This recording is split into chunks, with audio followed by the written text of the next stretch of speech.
Start the recording. All right, so we're gonna start, guys. We're gonna pick up and we're gonna show our brand new player just how gonzo we are. Pretty princess. So we're gonna start with you. You've been writing for about Gosh, my longest living. when he Go understands ahead. what you are, This is my he's gonna longest be living laughing. joke character. So This is my longest living joke character. yes, this is his longest living joke character, exactly. So pretty princess, you've been riding on the back of the horse on Lord Snag's horse for like 3 or 4 days, barely getting any rest, being hunted by the Greater Umberlands, and they've been chasing you this whole way. They don't seem to be very interested in catching. Do I get any beard hair? Go ahead.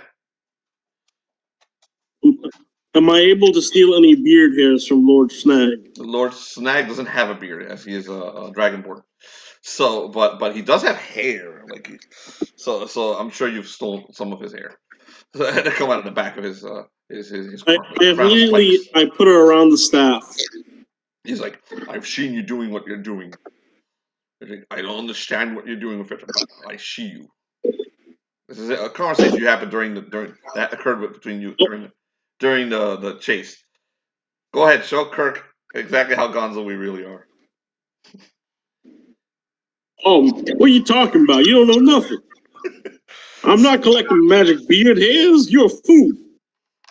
So, and then she go. Go ahead. What does she do? As she's talking, she then actually does keep wrapping it on the staff. So, not caring at all that he can see, if he can see. Snag gives you an annoyed glare, and he almost crashes. He almost, rides the horse into a boulder, and but he's able to keep himself composed and keeps riding. And he's like, "We're getting close to a swamp. As soon as we get to a swamp, I think I know a good hiding place for you." Oh, we're gonna play hide and seek? Well, you're gonna lose. You're a big lizard. I'm a tiny little girl. He's like, "Yeah, you're a tiny little girl. There it is. There's the cave." He stops the horse right by a cave, and as you see him turn the horse around, you can see your pursuers. You can see that your dad sent a whole bunch of guys in armor straight for you. He's like, "Get off! Get into the cave!"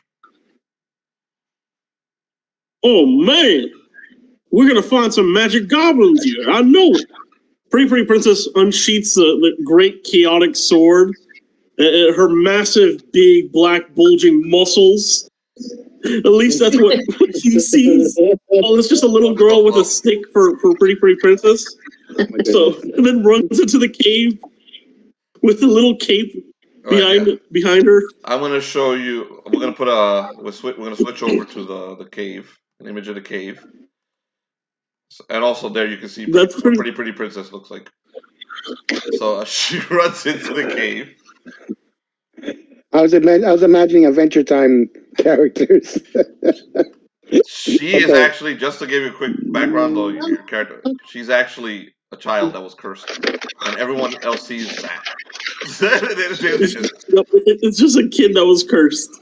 Yeah. Everyone sees a big black man. She's actually a very short little white girl, but everyone sees that. So this is a joke character that didn't die during a fall. It's still around. So unfortunately, so you're in pretty yeah, the joke character said to survive somehow. You're in the cave. It's a large cavernous thing. It looks just like the image in there, and it's kind of warm in here. You'd think it would be cold in here, but there's a warmth in this cave. There's an inviting warmth in the cave, especially the deeper into it you go. I like this place. Okay, you hear Lord fighting. Snag, get in here. You're too slow. And then you hear Lord Snag right away on the horse, and the pursuers chase him. They did not see you get off. Oh man, that means he left me on an adventure by myself. I better check inside this cave then. she immediately starts going deeper into the cave. Okay. As you go deeper into the cave, yeah, you being pretty princess, being completely oblivious, you don't see the large scratch marks along the cave walls. You also don't notice the piles of bones everywhere as you go deeper and deeper into the cave. You do notice the trinkets on the floor that you see every now and then. See gold trinkets, pieces of armor of some of the people that have been killed by something in this cave. Remnants of other adventurers that have come in here. Oh. Pretty princess doesn't know what a skull is, so she immediately gathers a few skulls and a few bones and starts playing the drums with the bones. That's immediately what she does for at least 5 minutes. For 5 minutes, she does it. So, as you're playing the drums, your eyes start to adjust to the darkness of the cave, and at about 20 yards ahead of you, you see something large start to stir. Basically, you're playing the drums, which are actually the skulls that you're playing. Awaken something large. You see these great green wings stretch, and something that's been sleeping for a while starts awakening right in front of you. All you see is this mass start to move. I'm gonna roll sneak silently. Pretty Pretty Princess knows how to tame beast. And that's exactly what she's planning. Okay. So go ahead, roll for stealth. Pretty Princess, massive hulking form dives into some shadows. Oh hell yeah! I knew something like this was gonna happen. Super kitty. I heard of legends of these things. Are you looking at the creature at the end of the hall? Absolutely. Okay. You see something massive. Okay, it's at least 20 feet long. Okay, its body looks like the body of a lion. It's large and muscular, but it's way too large to be a lion. Its tail looks like a scorpion's tail, except it has what looks like thorns coming out of from at odd angles all over the place.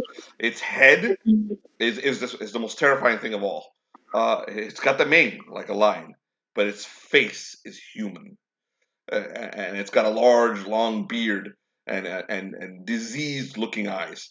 Big bat wings are stretching away from the creature. I'll show a visible representation of a manticore for you. You've never seen a manticore before, so this is pretty fucking scary of you. My character's gonna die right here. So because I have to play her to the end. A will check. Will check. Oh, will. Pretty Princess is about to go pet that thing. Will check, or you make a noise. When that's literally what she's about to do. Natural 10. Okay. You didn't scream when you saw it in fear, but you did let out a little noise, and it turns and looks right at you, and you see its nostrils flare, and it speaks. That human face can speak. Its voice rumbles over to you. Show yourself. I can see you behind that boulder, child. I wanna. Can I pet you, kitty? Immediately, it comes out of she immediately comes out of the shadows. Okay. You see him blink. She goes like slowly. Like he blinks a couple times, and then he at first he's looking at the giant black man's face, but then he blinks and he realizes what you really are. He's actually able to see through the enchantment, and he sees the child. And he's looking at your actual eyes. He isn't looking 6 feet up like everyone else does. So he's looking at your face. He's like, "You're different. You smell of magic." Luz, can you mute? There's magic. Yeah. Go ahead, Todd. Magic. My daddy's got wizards in all the works. That's probably why I smell like magic. They do all sorts of wizardry stuff. She immediately starts dancing and trying to mimic what the wizards do. Horribly. She just goes like, So he looks at Fireball. you. His face is amused, and he's got like a little smirk on his face, and he's like, "You're an interesting child, and you have awakened me from a slumber. I think of decades." He takes he takes one big whiff. There is much magic in my swamp, much magic So- in my mountain.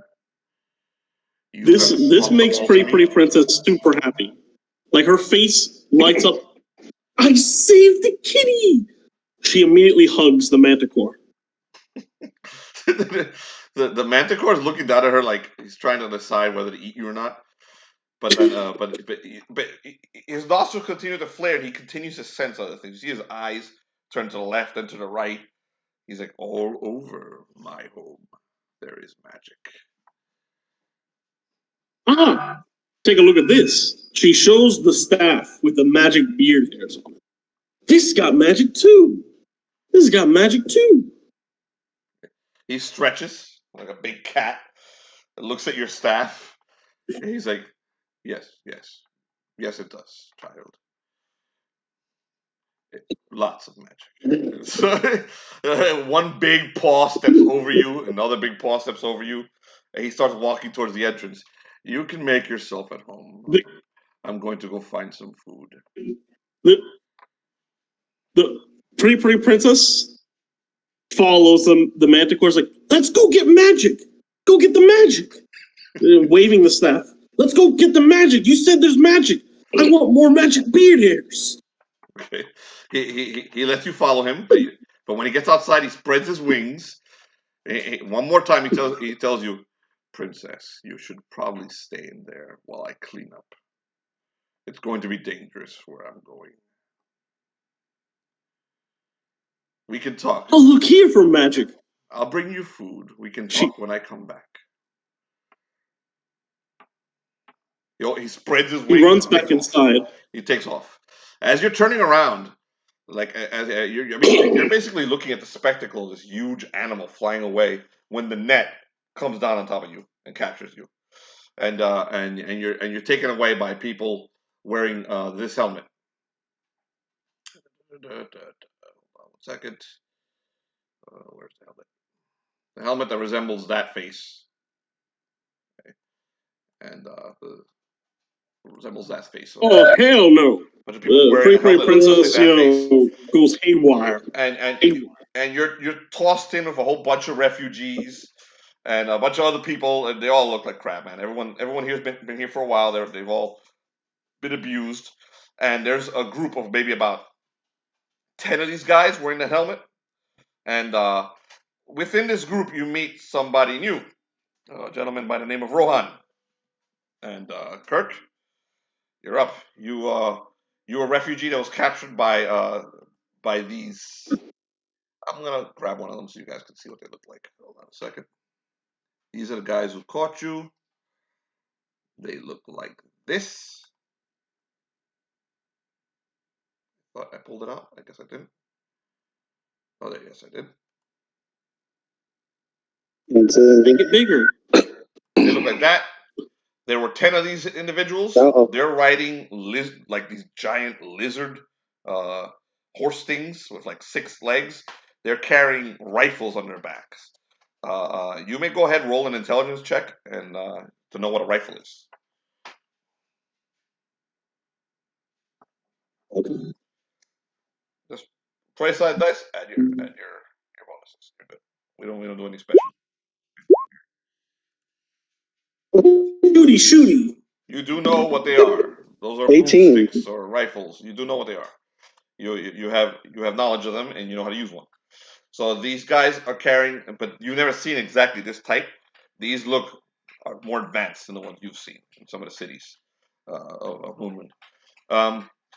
They just caught a very, very large black-skinned man, and he just got put right next to you in the group and chained up next to you.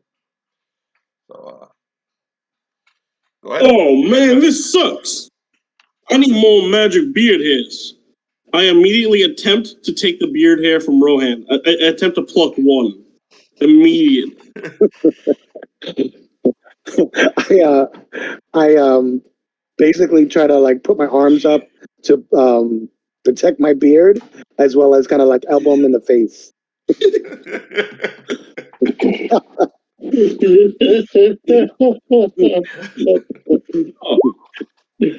Ah, dang. That's a 12 plus 1. Protecting your magic beat. So you want to roll a contested check, Tyler, to see if you can.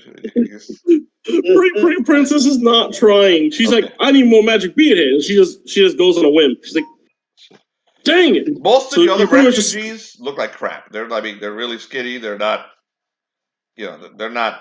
You're able to steal some beard hair from somebody else. But there's one dude, this warrior-looking fellow, this clerical-looking fellow, actually. He won't let you. So he's not letting you. Dang it. Don't you know I need magic beard hairs to save us? She's like a massive, huge black man. Like bulging muscles, radiating heat. Boom, boom. Like you could see the veins freaking pumping when you're right next to her. Dang it. Why won't you let me have your beard hair? Listen, I don't know what gay circus you just came from, but you need to stay in your corner. I don't even know what a gay circus is. Is that a pretty circus? You should take me to one of the pretty circuses one time. Okay, I see you fell too many times as a child, so I'll explain to you. Like we're not in a good place right now, so describe yourself, Rohan, to Pretty Princess. He already gave you a description of what she looks like. Give us a description of you. A description of myself? Yeah, your character. I'm basically it seems like they stripped me of my my weapon, and I guess I'm just in my robes. They took my armor, maybe, or am I still in my armor? You can keep your armor. They don't care for your armor. Okay, yeah. So I mean, my armor is of no big value, just leather armor. My name is Rohan. I'm from the White Temple, and I was on a pilgrimage, and I crashed not too far from here, and these guys, I don't know who they are or what they want, but they just clubbed us, and the next thing I woke up, I'm in this cage. During the last few days you were here, you did hear a few things. I'm going to tell you what you heard. I'm just going to read the Warlords of Atoz, which is the name these guys call themselves. They've said a few things. Or at least some of the refugees you've been tossed in with have said a couple things. So I'm going to randomly roll what they said.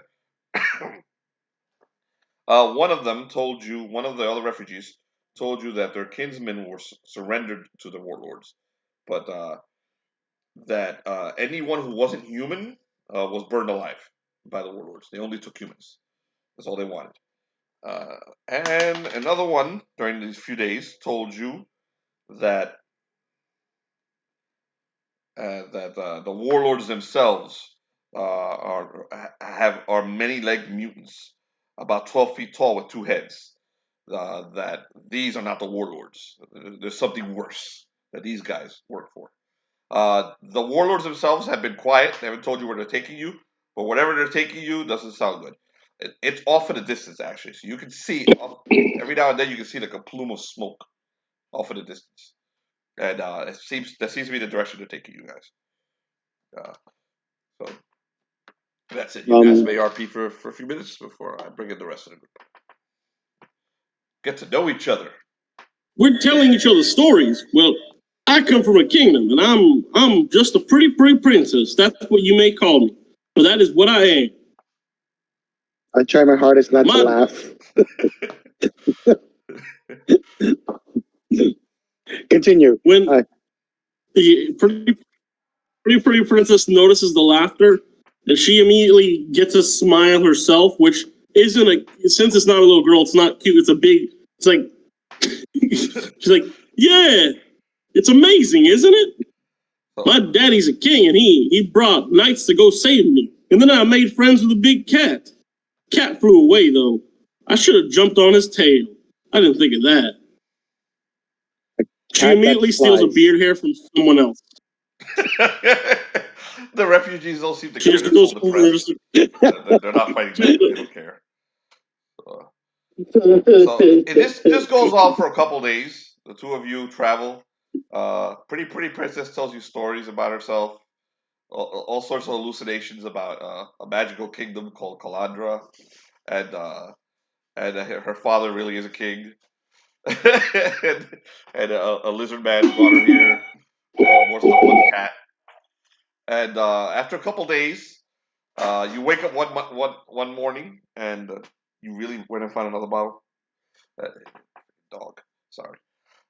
So one morning, you guys wake up, and the warlords are gone, and you see a group of people walking towards you, and something happened that chased off the warlords, and you guys missed it. You were sleeping, and you see an undead cleric heading for you that looks a little unhinged, and another possibly, well, it's a skeleton wearing Roman-looking armor, and a dinosaur, a velociraptor wearing a little backpack, a little. There's a cloak. Go ahead, describe. As You well guys can each describe yourselves. You guys can each describe yourselves to the refugees. We'll start with Luce. You're not here yet. We'll start with Tyler first. Your other character. Right. Koligar. So, Koligar, yeah, it looks like pretty much you could tell immediately that's a skeleton because it currently has wrappings off of his face. There's still a few tiny chunks of flesh that are there on the skeleton's face, and there's a very deep green glow that comes from inside his skull, behind his eye sockets in particular. Other than that, he's mostly robed in complete plate armor, which it rattles a lot as he walks. Most of his body is wrapped up and covered to try to attempt to hide that he is a skeleton. Right. But at the moment, he is walking with a casual swagger as if he wasn't a skeleton. Okay. The other skeleton is played by Felix. Felix, you may describe Nero to Captain Kirk. So he's obviously you don't know what a Roman is, but I'm telling you, he's a Roman, but he's looks like a kind of like a walking undead, almost like a skeleton, but has some flesh in there growing in.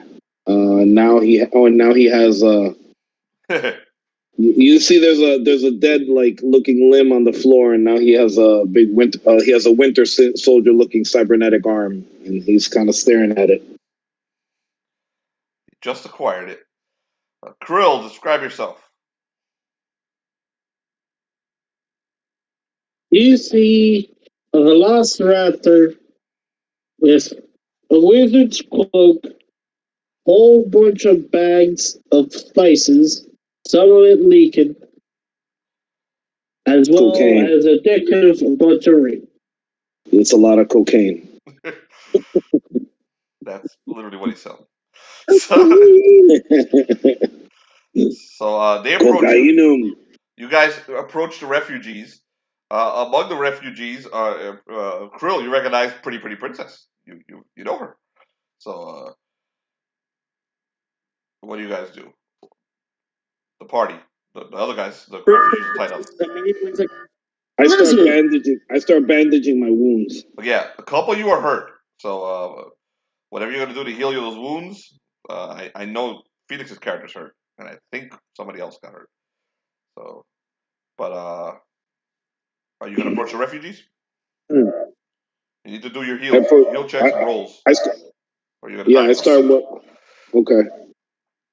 I plug myself up with my old cloak, and what do I got to roll? The 1d20? No, but what are you doing? Bandaging myself up. Okay. You have a power that enables bandages to. Koligar watches with interest. Felix. What was that? You have a power that enables you to heal with bandages? No. Okay. So you No. So you still have like 2 hit points. I'm just trying to But prevent at least you're not blood bleeding loss. anymore. Yeah. So you're gonna need a night's rest at least to get back something. So, well, unless you decide to talk to one of the clerics. Koligar looks at you with interest, and he gets closer and closer, and you can see his big, wide smile. Are you smiling? Zeus did not give you the gift of healing. Allow me to give you the gift his brother gave. Dark energies come and heal you. I'm gonna roll to lay on hands. Remember, he is your opposite lineman, I think. What Koligar's neutral? Oh yeah. Chaotic. Chaotic. Okay, so go ahead and roll. Chaotic is shit. Roll to heal. Let me take a look at what modifiers do I do for the roll to heal. I got the cleric right here, just to make sure I get this right. I am level 3. My charisma is +1.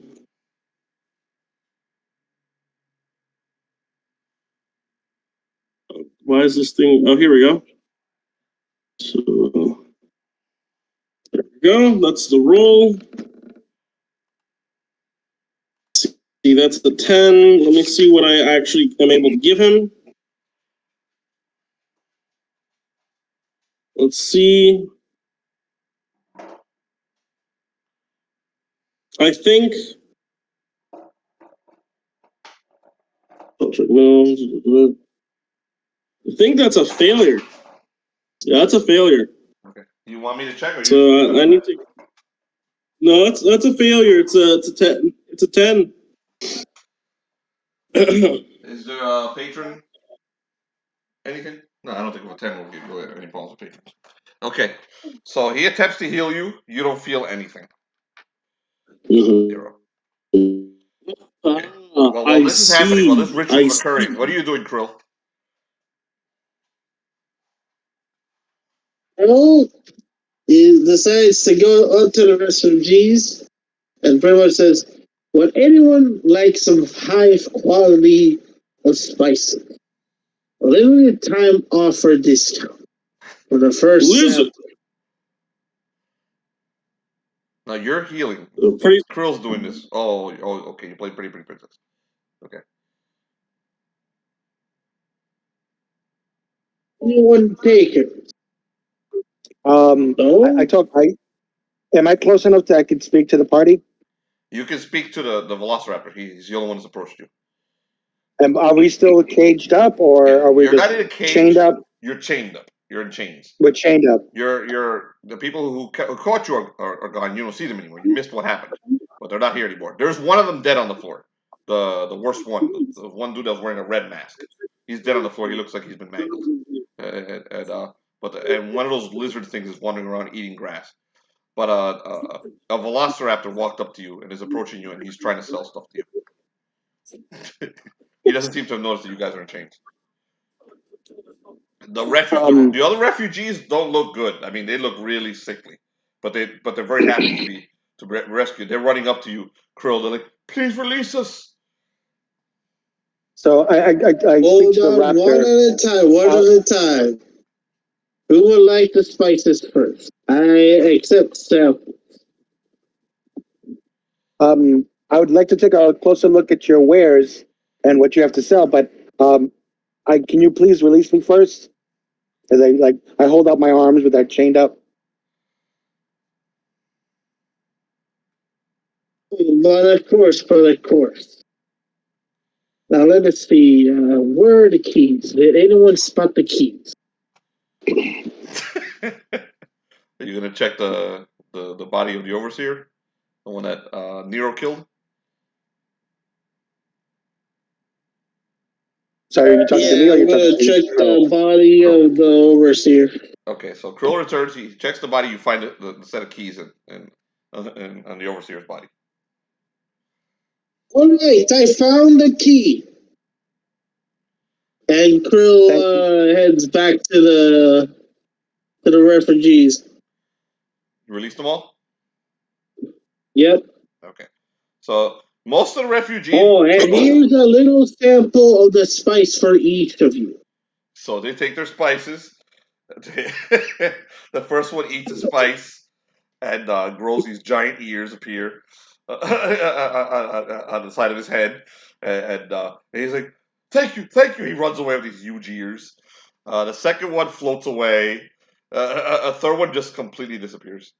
So each one after taking spices, different things happen to them, and you guys noticed that before he releases both of you. What are you doing, lizard? He's giving them spice. Okay. Glory. Giving them samples of a fine product. Would you like Meanwhile, spices? Suzurra, in the middle of the night before, wandered off of Groth for some reason, and you lost Groth somewhere. You basically wandered off to go take a piss, and then when you came back, the party was gone. Everybody was gone. So everyone just got up and left, and you were able to track them to a clearing in through the. Remember, you were in a swamp. You guys had just finished fighting the dragon Malagoth, and so you track them to this clearing, and you find this clearing. You find the group of the Forgotten. Not all of them. You seem to have lost Groth, and you don't see the Ultra Humanite anywhere either. But you see the child Irek and the bee, which immediately flies up to you and starts buzzing around you, and the rest of the Forgotten, and some new members of the Forgotten, including these new refugees that have been discovered. Okay, the rest of you see Suzurra step into the clearing, so you can jump into the RP now if you want. Is that you, Suzurra? Very good. Here, try this. Koligar rips a piece of the bacon off his skin. Take this. I've now started growing dragon scales on my skin. His skin Very delectable. It's scaly now. It's no longer. He also took one of the spices. It is no longer like human skin.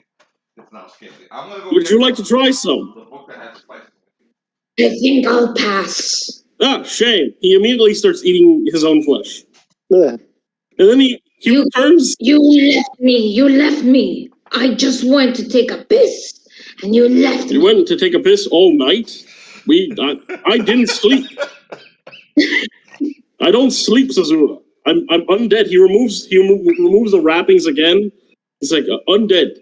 I'm. And he keeps the jaw open, but his eyes and everything are covered up. Luce, you can describe yourself to our new player, Kirk. Suzurra is half orc. Her mother is human, and her father is an orc. And her father went to war, and he never came back.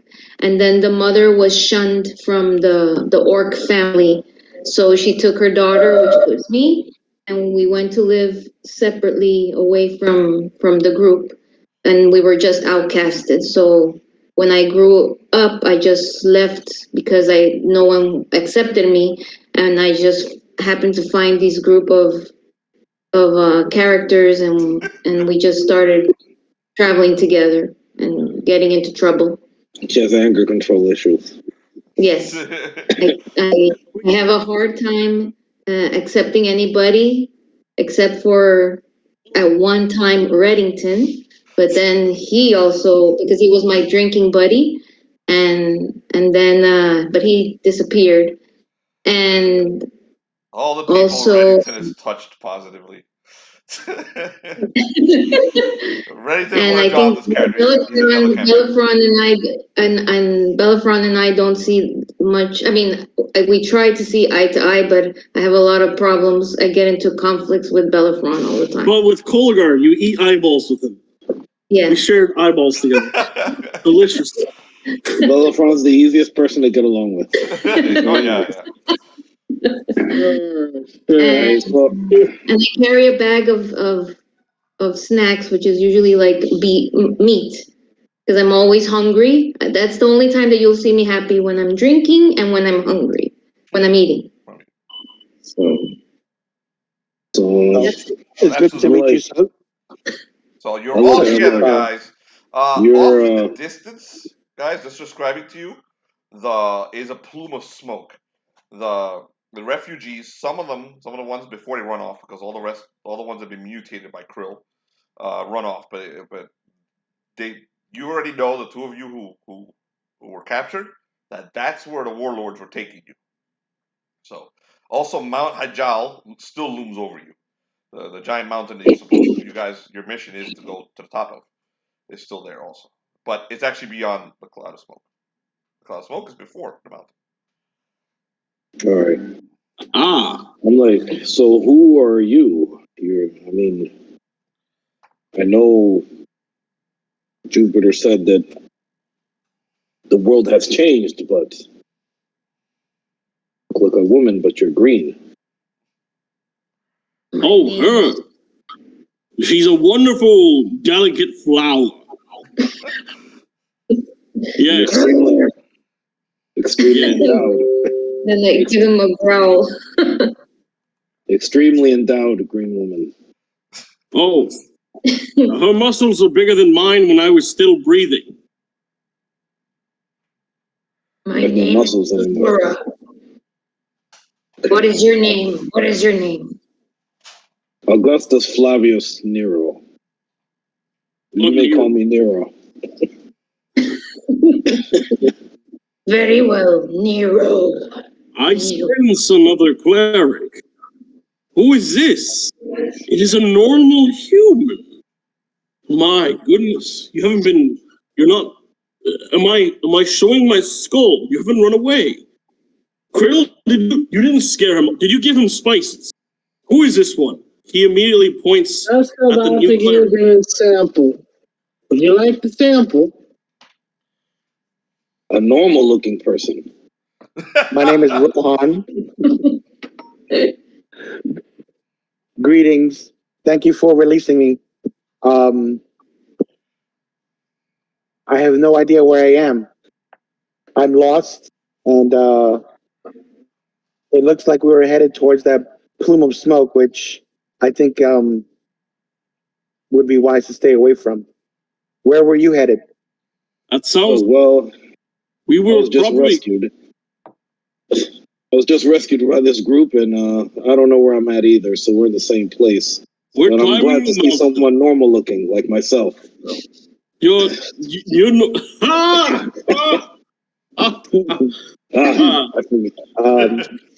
Well, you don't look well, my friend. I forget. Sorry. Now, what was your name again? My human companion. My breathing companion. You can call me Rohan. Rohan.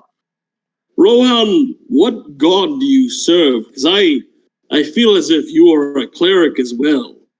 I am curious. I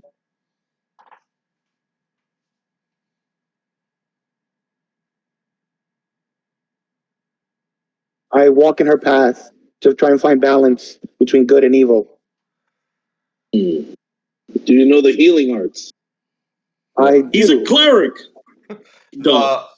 So you really can't tell. Well, you can tell because he's undead. One of them isn't moving very well. Nero isn't walking around. See, he's kind of stumbling around, even though he's missing an arm too. But I don't know if my arts can help him. Would they? But you could try. I can try. What is your alignment, sir? It's neutral. Neutral. Okay, he's lawful. So go ahead, roll a healing if you're gonna do heal. And count. Sure. And do the heal, counting him as lawful. Tyler, Yep, you have it should page be open. adjacent. Help him out with it. The healing arts work on Roman citizens. So I got lay on hands, correct? So it's an adjacent. Yep. So I would use.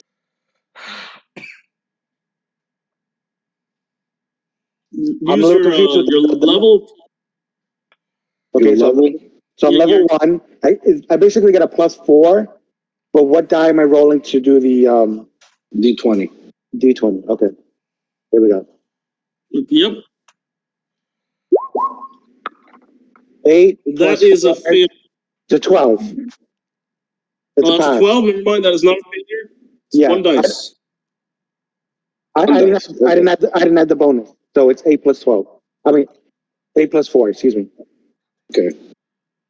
So it's a pass, and I heal you for 2D. 2D. Okay. So 2. 2 dice. 2 hit dice. Your hit Or dice. two. It would be 2 of my hit dice. Yes. I'll roll them out. oh, that's right. It's because it's your 10 plus. Actually, it would be 2 plus 2 more. 12. So I'm back. You fully healed? Yeah. Ah. Anyone else took any damage? I think Koligar got tickled. Does my skin come back, or do I look more human? You look a little better. You still look undead. You've got like 3 more veins. So on the one hand, it's still human looking. Koligar, he looks down and he realizes that he's missing his foot. But I like So the touch he that your character thinks he looks normal. That's good. I like that.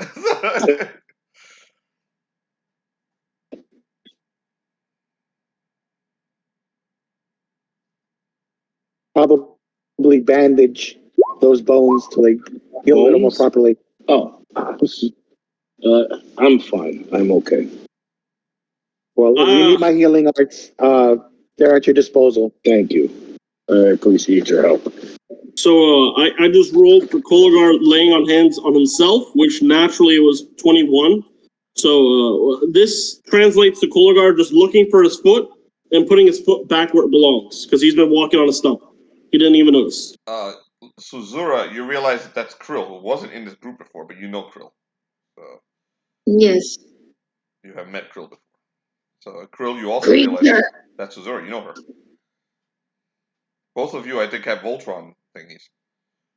Oh yeah. Uh-huh. Yep. Krill. Good to see you. It's good to see you again. Same here. Suzurra. The Koligar gets close to Suzurra and whispers, I was wondering, where did you win? "Get spices." There was a big battle in Kalandra. Yes. My lion was almost destroyed there. Very, very crazy fight there. Where were you? I have been away. And how's your I am lion? searching for my father.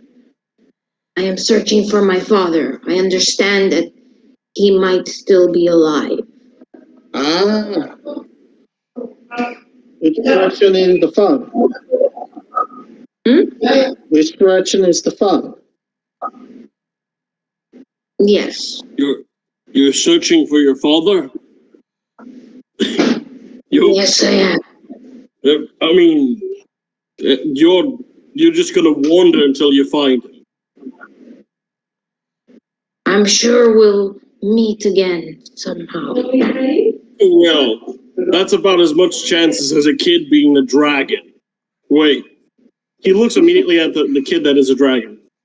Irek points at the plume cloud, and he's like, "You must go." "There's power over there." She said, "We should go to the plume cloud." Very good. Oh, yes. That reminds me.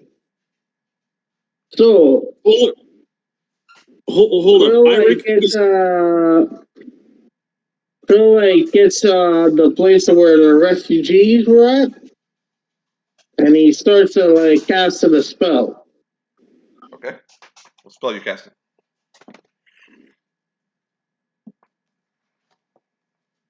Eldritch Hound. Okay. What spell? What page is it? Page 211. Eldritch Hound. Someone's getting creative. Okay. Yeah. Cast Eldritch Hound.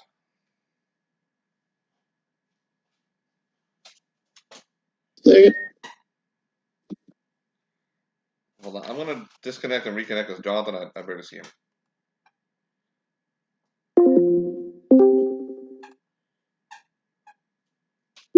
Okay.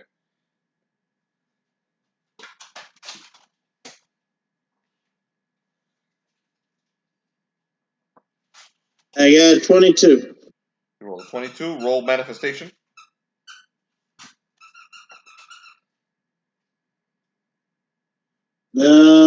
Looking for the.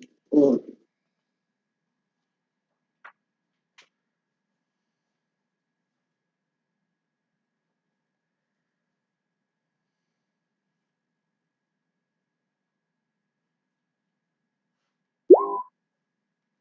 the 2.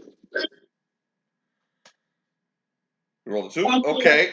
You guys see Krill start casting, and something shadowy that never comes quite into focus appears right in front of Krill. It looks like a dog, a huge hound. It looks like one of Lucy's dogs. Very big dog. So, hold on. Send that dog somewhere else. And but it's never comes into focus. It's just a shadow right in front of him. The dog looks at you. The Eldritch Hound looks at you, Krill. Roll a 1d7. Krill. 1d7 plus 7.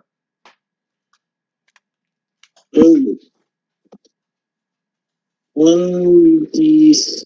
1d7 plus 7.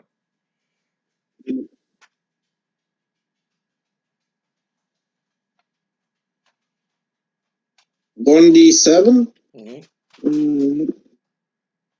What are you spellburning? You have to 1 point of spellburn every time you cast this.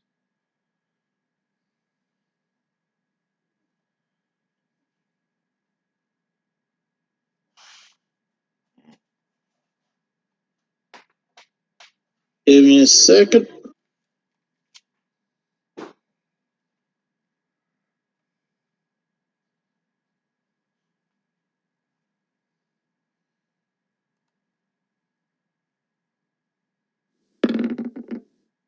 What'd you roll, John? You want me to roll a 1d7? Yeah. I can't seem to find the 1d7 roll 20. Because there is no 1d7. Roll 20. You gotta make it. Oh, sorry about that. 9. So the Eldritch Hound appears right in front of Krill. To the rest of you, you just see this shadowy thing that's out of focus. But you sense, all of you sense something incredibly evil appear right in front of Krill. And this dog thing looks at him with glowing eyes. Krill, this thing will exist for 9 days. So write that down somewhere. Your Eldritch Hound. You need to give it a target. What you wanted to hunt.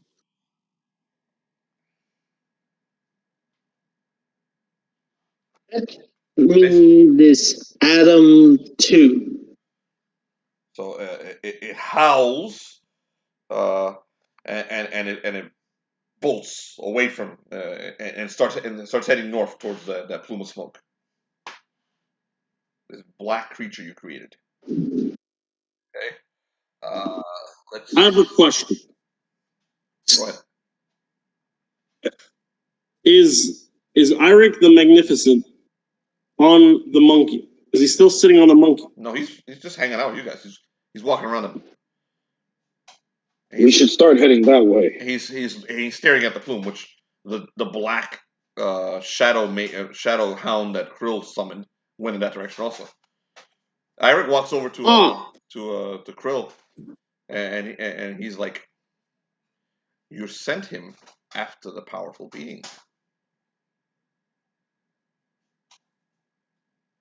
I figured that would be a far smarter idea to go into the very lair of the powerful being. I'm not sure how this will go. I don't think your hound will return. This is good. So Well, Koligar that was worth immediately. a try. I start walking in the direction of where I could sense that, where I get that emanation. Remember, still goes Koligar. up in that direction Your emanation is coming from the mountain, beyond the plume. from the mountain. The Okay, mountain itself. okay. Somewhere at the base of the mountain. All right, but the What you're sensing. So all right. Koligar, he runs up to Irek, slaps the dagger that he took, the small sword that he took away from him, into his hand. He's like, "Come, boy, you've learned enough magic. Time for battle." He immediately picks up Irek and start he throws him on his back like a piggyback ride, and he starts running up the hill. The funny little skeleton carrying Irek, if he allows it. All right, so the rest of you If join he, Nero and start heading north? Or do you guys want to camp here? Yeah, I follow the pack. But we start following. yeah, he's going up north with the dog. Yeah. Suzurra, you might need to use the light.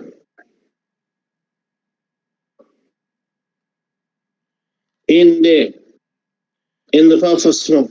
Hey, Jonathan, your line will not work for another month or two, just so you know. Yep. You blew it to pieces last time you used it. So it's not going to work for a while. Yep. Okay, so you guys start heading north. Come, boy. Okay. After a I few will hours, teach you more of swordplay. the swamp starts to turn into more like a plains type. It starts looking like in the picture here. It starts looking like more like plains and rolling hills. And the place, I mean, it's raining. It's still pretty miserable and kind of cold where you guys are. And after a while, you wind up going down into a valley and going into a ravine that leads down into the valley. So you guys want to go down that way towards the plume of smoke that seems to be in the center of that valley. Yes. Okay, so you're going into the ravine. Okay, so you guys go into the ravine. As you're walking into the ravine, I'd like you guys to decide who's going first and which order you guys are moving. Irek, you stay in the middle. He dismounts with Irek and he pushes him to the middle. Boy, you stay there, even if you think you're a dragon. So just tell me who's first, who's second, who's third, who's going to be first in the group. Who's heading first? I'll go first. All right, so Koligar second. Koligar second. I'll take center. All right. I'll cover the end. Let me get all the characters. That leaves Krill with the end. You must be careful. Those masked men might be this way. The villagers said that they're being taken and captured and kept in this area. So where's Pretty Princess? Pretty Princess. Oh, Pretty Princess. Actually, she rolls to sneak immediately. Okay, as soon as you get to the ravine. No hesitation. Immediately rolls to sneak. All right. That's your stealth roll. Note that, please. Yep. Hold on, let me get Kirk's character. His character's name is Rohan. There he is. So Pretty Princess decides to hide inside a ravine, and she rolled a 14. What did you roll? 18. 18. So that's 18. That's pretty good. Her class is rogue, right? Yep. She's a thief. She's more or less vanished. So you guys don't see, none of you really see Pretty Princess. So Suzurra's last. So Felix, go ahead, roll a perception check. And that's because you're the only one who said that this might be a trap. Okay. Let me see my status.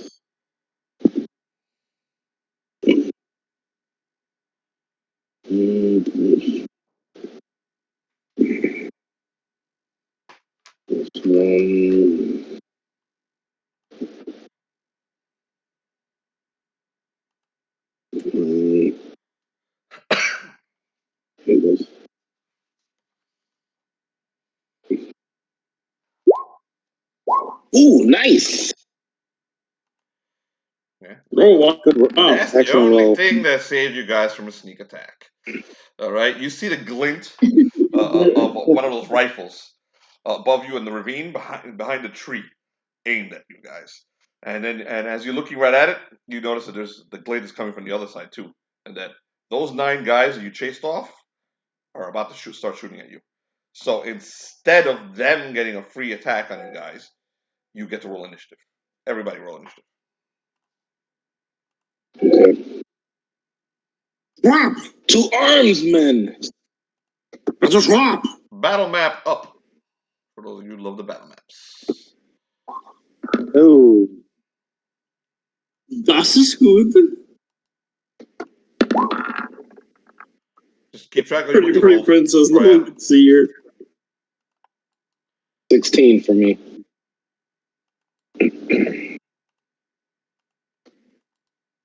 Okay. 14. Am I talking?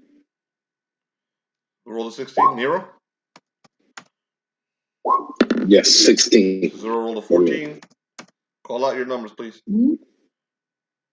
Kirk, initiative is the same as I got a 2. dexterity bonus. 20-sided dice. you add the agility for Yeah, agility dex bonus. Agility dex bonus. Roll that 20-sided dice with that. Yep. I put in my stuff already. I see I Josh. rolled pretty low for all my characters. Josh, you rolled a 2, right?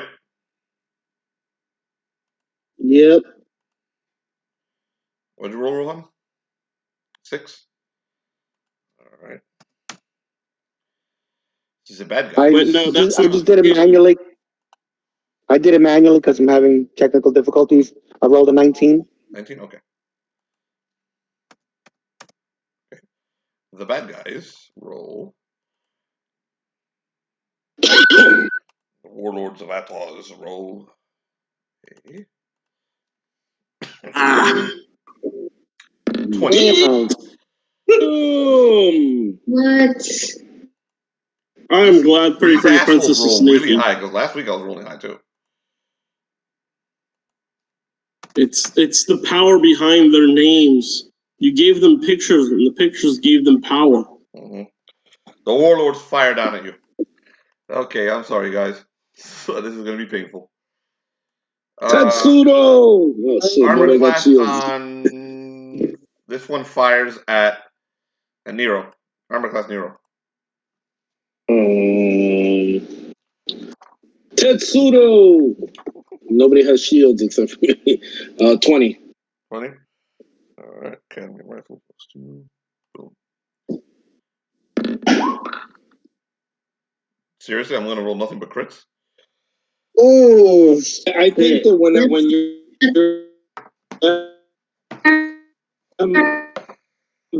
like, I did not hear anything you said. Any of your complaints. Just now. It's a DM thing. yeah. You Roll 20. always roll high. Over the gunshots. Okay, the first shot on Nero is a crit. And since Nero killed their leader, I understand why they would roll crits. So, these guys are humans, so they use the normal sub-table crit table. So, give me 1 second. Let me go over to the crit table for warriors. So, these are warriors level. Oh man! 4. What is your luck? What are your luck bonuses, Felix? 2. So they get a -2 on the roll.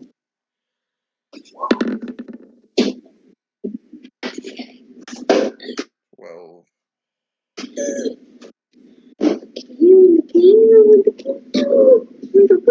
Okay, you're going to take. You might get taken down with this shot, but you're immortal, so you'll live.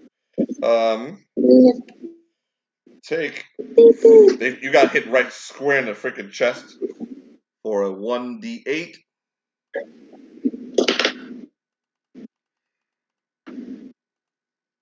That much. Roll a fortitude save, Felix. Okay. Felipe, Haha.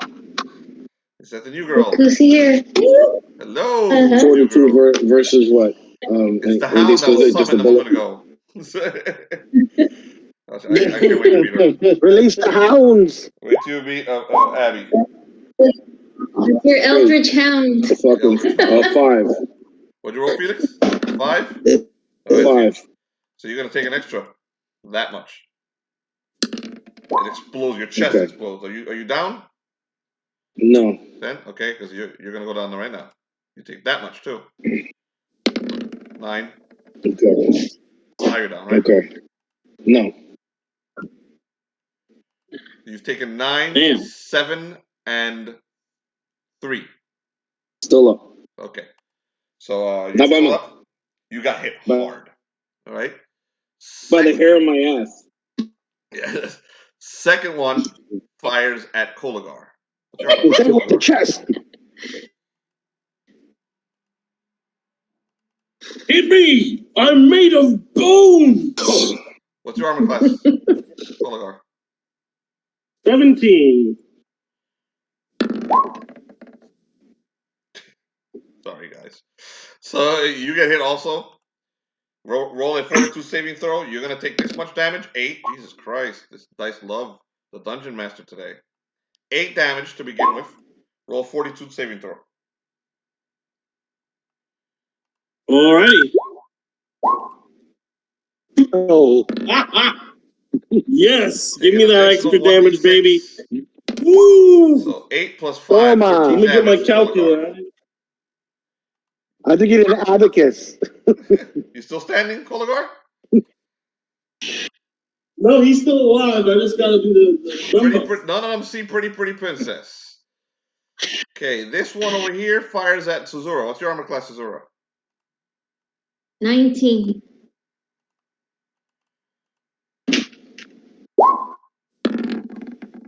Okay, that one misses Suzurra. The second one over here also fires at He's Suzurra. like the biggest tank in the group. I'm thinking miss her.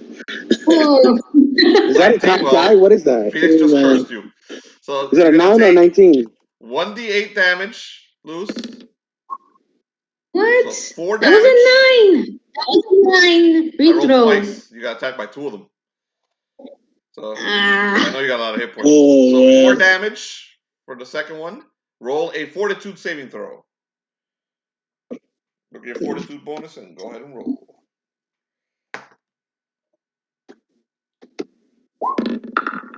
You roll garbage, so you're going to take another 1d6. So 4 damage. What's You're that, taking like 8 bleeding damage? altogether. 8 damage? Okay. Felipe, that extra damage, what is that? That's Like bleeding damage? Huh? These are explosive rounds. Explosion. Oh shit! Like You have one of these guns. Explosive radiation round. Armor radiation. class. Oh, I Krill. Oh, Felipe, if they're radiation rounds, I got a +6 versus radiation. Any kind of radiation fortitude. Remove checks. the damage from the second roll. Okay. Krill. What's your armor class? 11. I rolled an exact 11, Jonathan. Oh. Fortitude saving throw, Jonathan. You're taking 4 damage, Krill. For a fortitude save.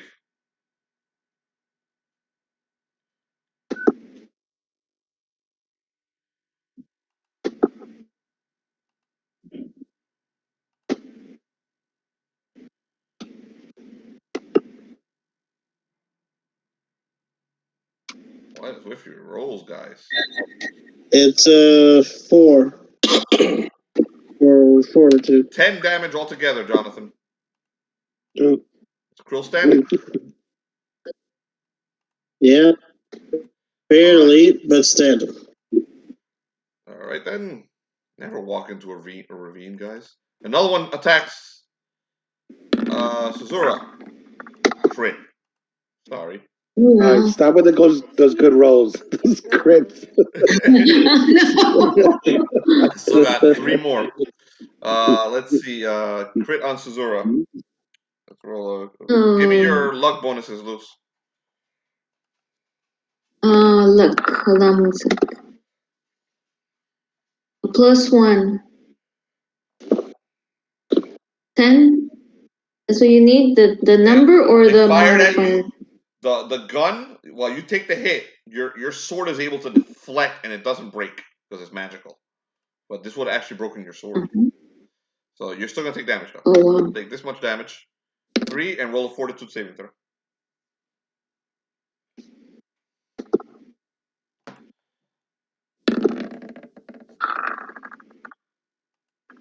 What did you roll for 17. your stealth, Tyler?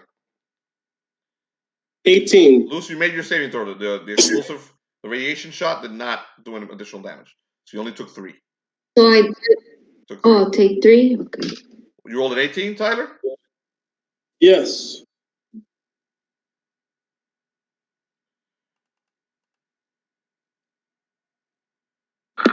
They do not see you. So the next, Yeah, that's pretty the next shot princess. goes for Rohan. It's your armor class, Rohan. 3. The armor class, armor class. Oh my god. Not even 2. It's No, 2. your armor class? No, it's armor class is. Armor class is It can't be naturally 2. at. That's probably 13 then, because it's the baseline is 10. Armor. Oh, so then it's 12. 12? Yeah. All right. Did you 12. add on your agility too? I did Your not. agility and Yeah, and your add on your agility. agility. Your You got Okay, agility so- bonus. So I got +2 for the armor, +1 for my agility. So that's 13. altogether. Which you hit it, of course. I'm going to be kind. I'm going to roll Literally. again because he's brand new. I'm going to roll again because he's brand Total play new. and kill here. They missed you. Because you're brand new. That's the only reason. Yeah, you used up your luck for being a newbie. All right. How many more? One more is going to attack, and I'm going to have the 2 in front roll luck checks. Go ahead. Nero and Koligar roll luck checks. Whichever one of you gets the lower gets fucking shot. Oh man. Guess what? Shot. Gets shot. There's one Yeah, left. that's great. Well, Koligar actually spends his luck, so that means this. Never walk into a ravine. Come on, guys. I didn't even cross the ravine was. Come on, you never watched the Old West Oh movie? my god. I didn't cross. Honestly, I did not I process totally warned you. It's a that. ravine. I thought we were going to cross the ravine. I didn't know we were going to go walking down the middle. See, that's why I wanted to see the map ahead of time. Hell no. Because if I show you a map, you know there's going to be a fight in the map. So you don't get the map. Okay, what did you roll? Ramal just rolled garbage. What did you roll, Koligar? Oh, you rolled an 11? 11. Okay, Even though I have a I'm shooting at you, -3, Felix. so. I'm shooting at you, Felix. All right. Okay. All right. Cool. Finally, I got my Rohan, shield. you're up. Okay, at last. So I take out a spray can, I shake it, I spray it on my face. Witness me! And then charge the nearest guy. Witness. Oh, but here's the thing: they're up on a ravine, so you can't reach them with physical attacks. You can't. Nope. I'll be right back. You may attempt to climb up to one I of have them. I have a dagger. I have a dagger. Can I aim it at one of the nearest? You could definitely throw a dagger at one of them. Okay, so I'll throw it to the nearest one, and I have +1 my agility, and hold on, I got what range? I don't know if that matters. Anyway, here we go. I'm rolling.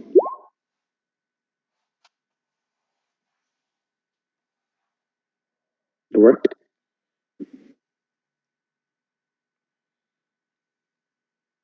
What'd you roll? I don't know. I lost it. Yeah. Oh, You know no, what? I'm just just gonna roll roll it 1d20 plus manually. 1. If you click on the little dice over in the top left, do +1. There's also advanced dice settings, so you can add your own modifiers there. That's what I've been trying to do, and it's not working for me. You see, like the advanced roll. Oh, okay. So that +1, so that's 12. 12. 12? Witness me. Yeah, 12. Is that enough for the armor class? What is it? Nope. So you threw the knife at the guy, and he uses his gun to like deflect it. He knocks it out. No. Hey, that's it for you? Well, I disconnected, of course. In the middle of combat.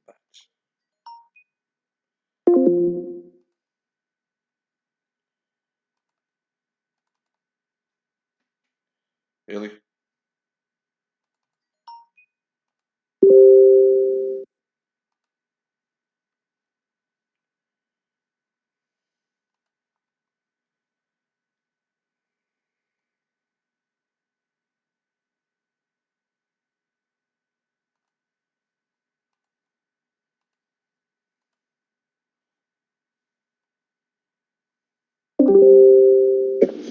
That's some space, right? So we have to climb up there, don't we? How did we climb so quickly? I crashed. Yes. Okay, so he threw a knife. The last thing I saw was he threw a knife. The bad guy, the warlord that he threw it at, deflected the blade, so the dagger flew off harmlessly into the woods. So I think that's it for you, right? And you said they were on top of trees or something like that, or no? They're on top of. ravine. They're at the edge of the ravines. What you saw was the glint off one of the guys hiding behind the tree. Maybe this one over here. Okay, so that's it for Rohan. Nero, you're up. you froze, Felipe. Yeah, you saw the glint of the gun from one of the ones behind the tree down here, but they're not on top of trees. They're hiding, but you can see them all now. They reveal themselves because they all fired at you. You can make it up to them, but you'll use your entire round to climb up to them and be pretty much a safe duck for their next attack. If you want to attack physical attacks, if you want to. Yeah, that's what I'm gonna do. So you're rushing up to them. Which one are you rushing up to? Yeah, this one right here. All right, so you put yourself. So you climb up, and you do like a big old leap and land next to him. All right, so you're done for this round. Suzurra, you're up. Suzurra, since you have multiple attacks, you have more than one attack loose. Loose. Hello. You're cutting in and out. Loose. Yeah. Do you have multiple attacks, right? Yeah. Okay, you may use one attack to run up there. You could use one attack to run and the other one to attack. Oh, okay. Okay. Because it cost me my whole entire attack just to get up to the top of the rocks. Oh, okay. So it's my turn now? Yes. Yes, it is. Okay. So I'm going to go to run up to this guy. Okay. And I'm gonna use my hide of the cave bear, which allows me to fly into berserker mode 4 times. Oh boy. And I have a +8 hit points to attack and a +2 fortitude saves. Okay, go for it. Berserker. Roll to attack. Okay. So, but I don't know how this works. You're just doing an extra 8 minus penalty. Roll, a -2 penalty to armor class. So that means that my armor class goes down to a 17 for the moment. Is that how it works? Got it. Roll your deed to attack the guy, though. Remember to add your deed to it. I'm talking to myself. Hello. Hello. Oh. It said roll your deed. Mighty deed. What is it? Roll your mighty deed. Okay.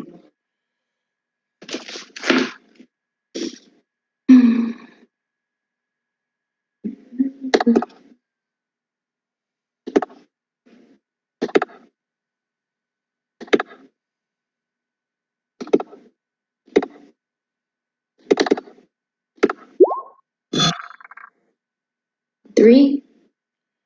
Okay, so you roll 3 for your deed. So you're just gonna attack the guy. Roll to hit him. Does that make it?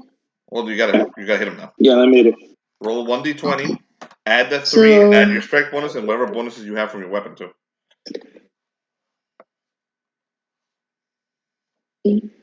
Points. +2 fortitude.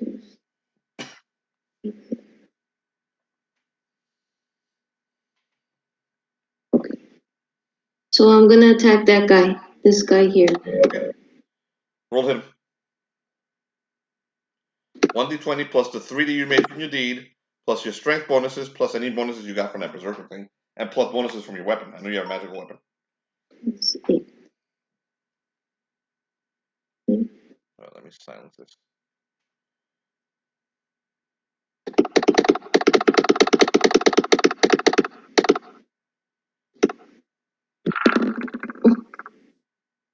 Alright, roll low. Okay, 17. That's enough to hit. Roll for damage. So that was one attack. Mm-hmm.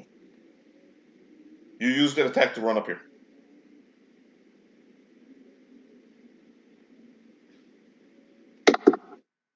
Did that work? Hmm? Yeah, that hit. Roll for damage.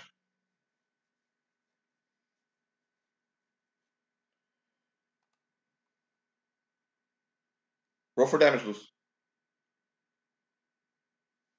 You know your damage? Hello? What? Your damage. Roll for damage. Okay.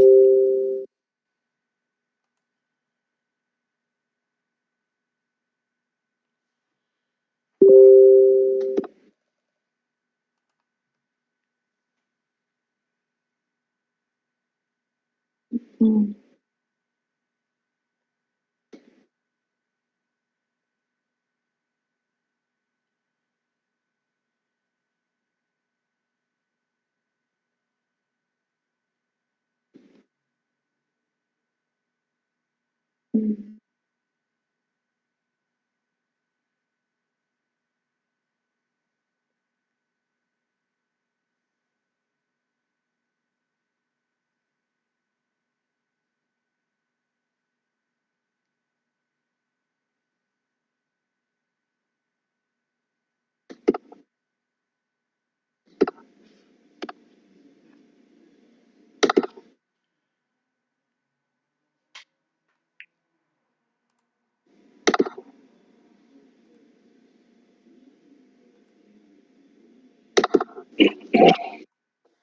Or 17, Felipe? Huh? 17 hits. She rolled a Roll for 17. damage. Damage. Loose. Yeah, I but think what's the dice of the damage? That's the only thing I don't know. What type of you sword? don't remember the dice of her damage. What type of sword is it? What type of sword is it? It's the Is that sort of Medusa or something like that? Struck or something? it's the black razor sword. Ooh, Black Razor. Yeah, but what type of sword is a black razor? Is What it type a of long sword was it? Was it a long sword, a two-handed Yeah, sword? it's a two-handed sword. Okay, so that's a 1d10, I think. 1d10. Yeah, 1d10 and add your 1d10. bonuses Okay. to it. Your strength bonus and your sword bonus and all those bonuses you added there. That 14 is enough. So roll 1d10 plus 14.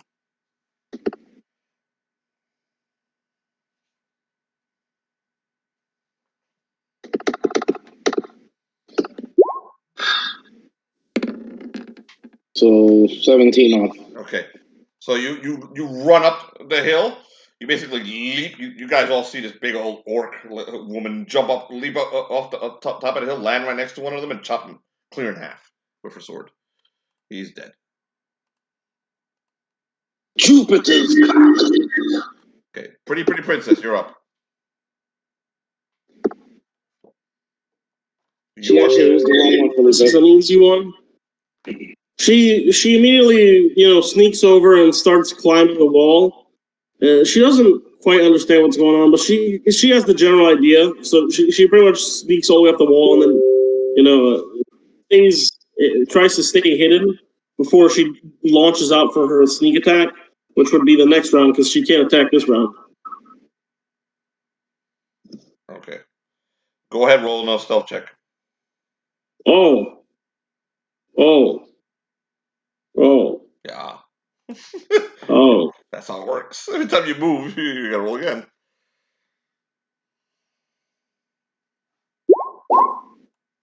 Nice. Dude, not even God can see you, man. So, yeah, you're good. The princess probably standing on the precipice like this. You can move yourself around him if you want. You can put him behind him if you want. Whatever. Go ahead. That's how well you rolled. All right, that's it for Pretty Princess. Koligar, you're up. Well, this is good, because now I get to do something I've always wanted to try with the cleric. The situation is desperate enough. Koligar, he shakes, and then he falls on his knees. Oh no! Don't do it, John.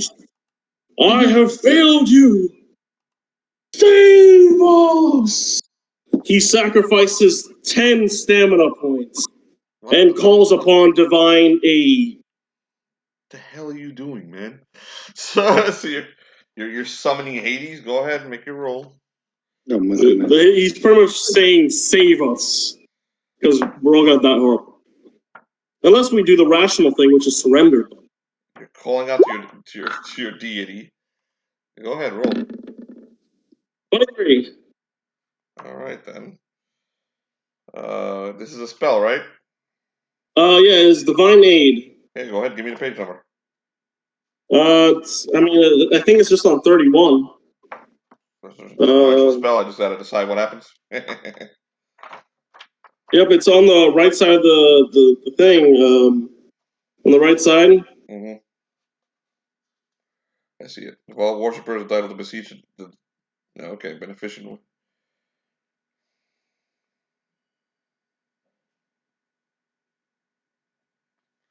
All right, Koligar. Everything turns dark around you, and only you see this. Everyone else, you're all having your normal. You're all basically in the situation you're in. Koligar, you see this. You see an old man in a robe directly in front of you, and he cocks his head a little to the left, and beseeches you. Why are you wasting my time? On a quest for you, Hades. I go, but my companions, they will fall, surely.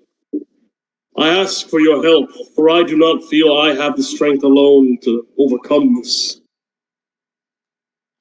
And you've given me what little you have of strength.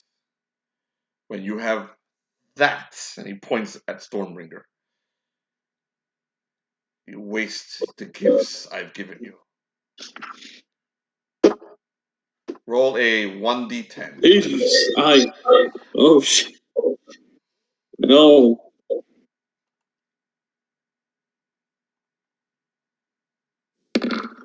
Ten. Okay, the rest of you see these guys in front of you scream at the tops of their lungs as they're consumed by their helmets. Basically, the helmet of Atoz eats them. You see their bodies actually ripped and torn and pulled up into the helmets and crushed. It's like the end of Ant-Man when the Yellow Jacket gets fucking ripped up, like gets shrunken and like first his arm and then his leg and then his back. Well, yeah, like that. And it goes into the helmet, and then the helmets collapse and fall down around you all. Every last one of the warlords is dead. Their bodies are destroyed. You can loot them for those robes. Koligar, you lose 10 XP.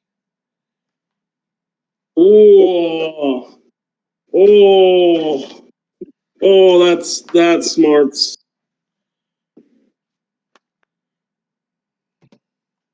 Should have just surrendered. Okay, the warlords are all dead. Fight's over. So what do you guys do? Loot. Okay, Rohan's gonna. After I bandage myself, I put some. You're falling apart, man. Your skin's peeling off. You look like Koligar does. So, Rohan's gonna go collect his knife and loot the nearest body. all right. So everybody else is looting. Go on these We guys. killed them all? Each one of these guys is carrying a gun. All right. The stats for the gun, we've already dropped one of them before. They're called cadmium rifles. Felix, we killed them all? Yeah. You killed them all. Yeah, Hades killed them all. Yeah, Hades killed them all. Tyler summoned Hades. Luce, can you hear me? She's not. I guess she's having trouble hearing you. Tyler summoned Hades. used up 10 of his stamina, and Hades was not happy, but he killed everybody and took 10 of his XP. Okay, can you hear me now, Luz? Oh, okay. Awesome. Can you hear me now, Luz? Can you hear Felipe? No? No, I don't not hear. at all. Refresh, Luz. Leave, like, hang So, up. The little he asked phone for you to thing, and come back refresh. in. Okay. Tell her to disconnect and come back in, Felix. Okay, the Disconnect rest of and come you, back in. your loot. Yeah.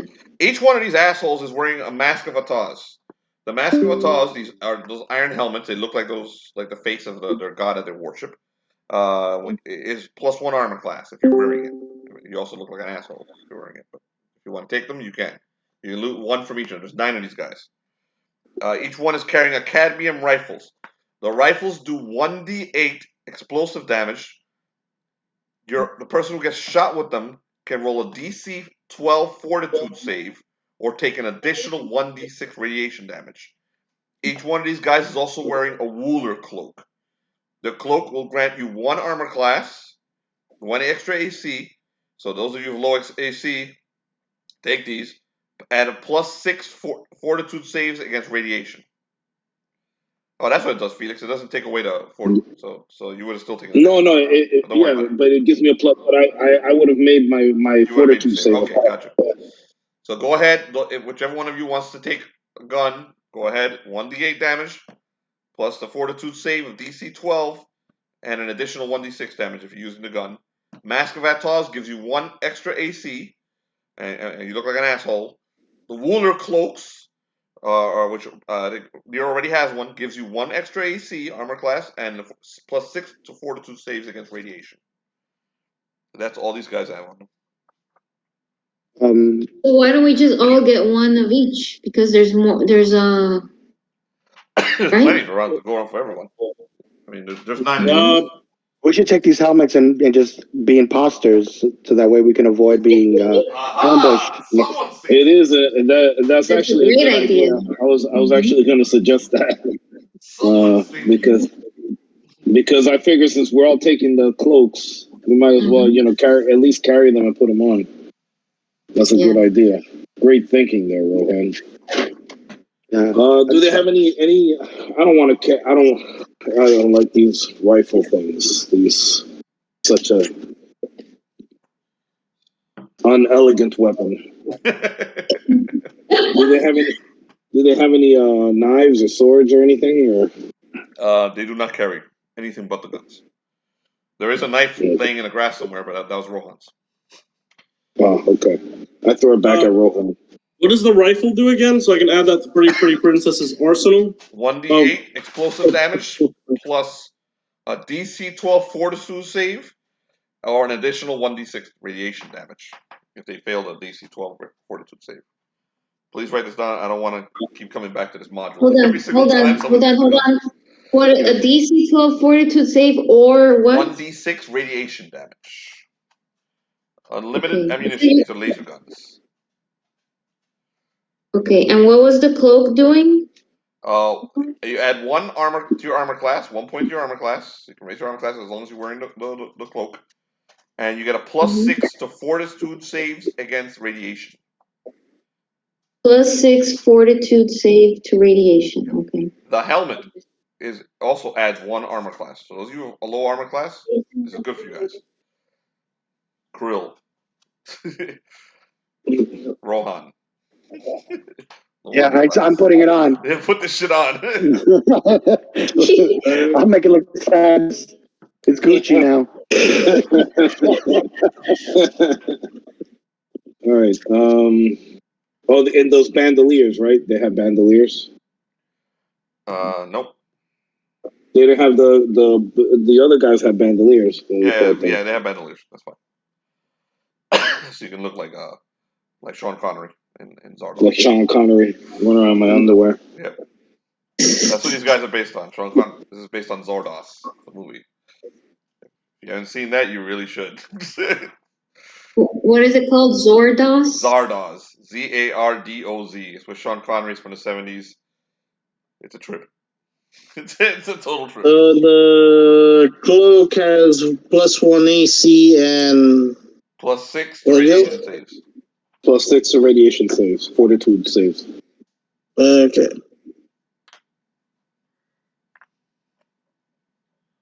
Okay. So I'm Alright. I'm totally disguising myself in their uniform. All right. You gonna take your shirt off so you look like Sean Connery?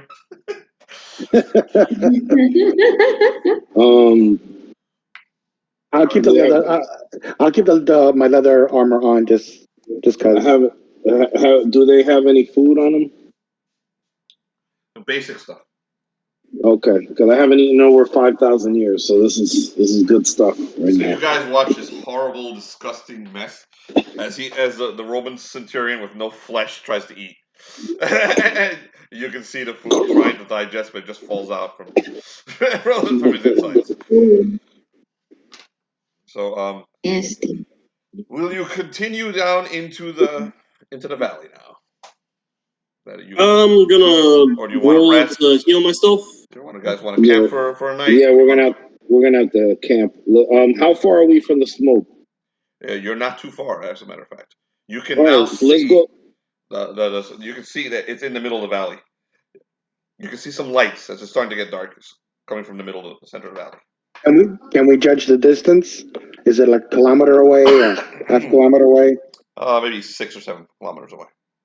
All right, we creep up just to the edge of the valley, I guess. Wherever we're still in the woods, just so we can see. Okay. You can one of you can whichever one of you has the highest what do you call it? What would that be? That willpower, personality. Go ahead, roll a perception check. You may use personality or intelligence, whichever one of you has the highest. It's fine. Koligar only has a +1.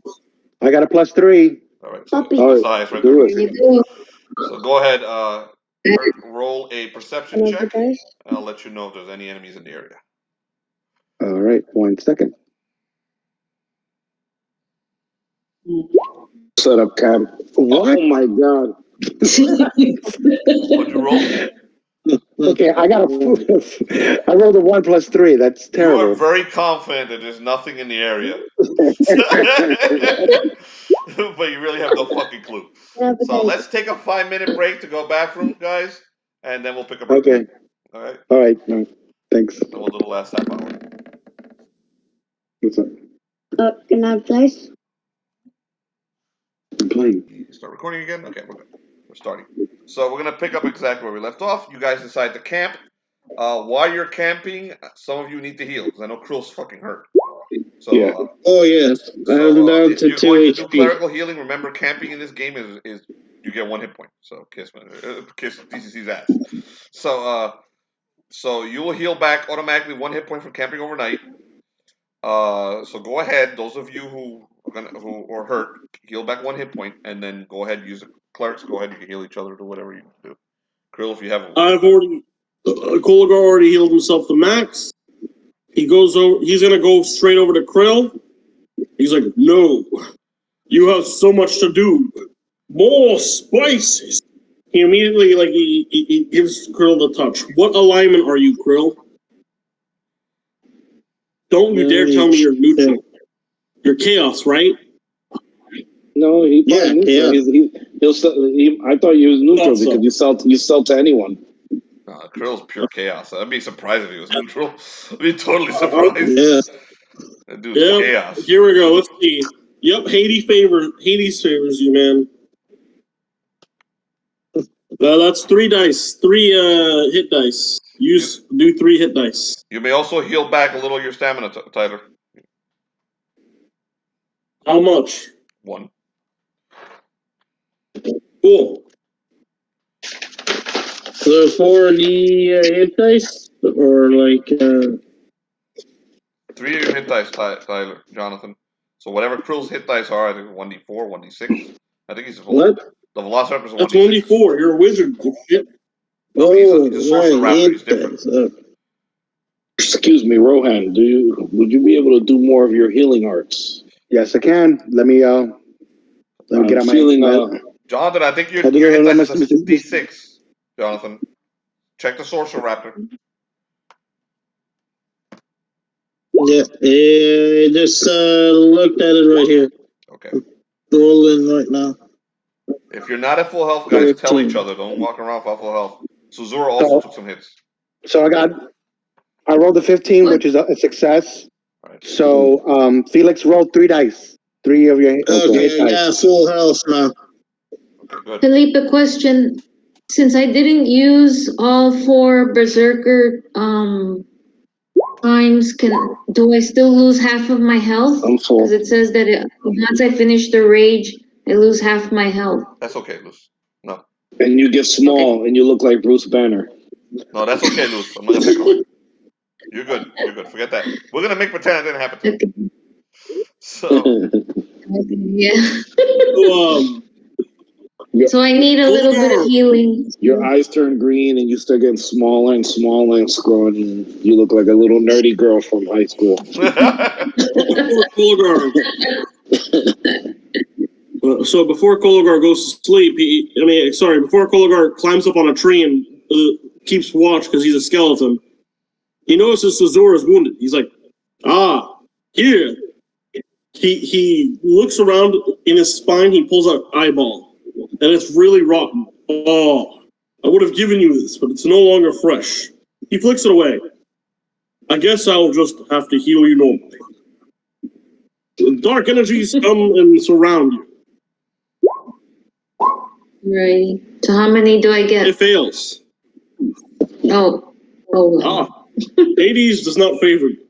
Go talk to the other god. what did you roll? Forgive me. Roll a 9. Okay. Yeah. Hades doesn't favor you. Hades are a little pissed at you Okay, let me already. let me show you how it's done. He's pissed that you called him down into the battlefield For nonsense. to According to him. Remember, to fight plebeians. I am chaotic. If that does. No, that's fine because I'm neutral, so I only get a -1. There are no neutral so not people in bad. this Sorry. group. Apparently, except him. All right. Everyone's either Hold your breath. total prick or the opposite. A bigger prick. So I rolled a 15. So you rolled 3 of your hit dice. So you're a warrior, right? So that's 3 d12s. 3 d12s. Yeah. That's how much hit points you get back. Okay.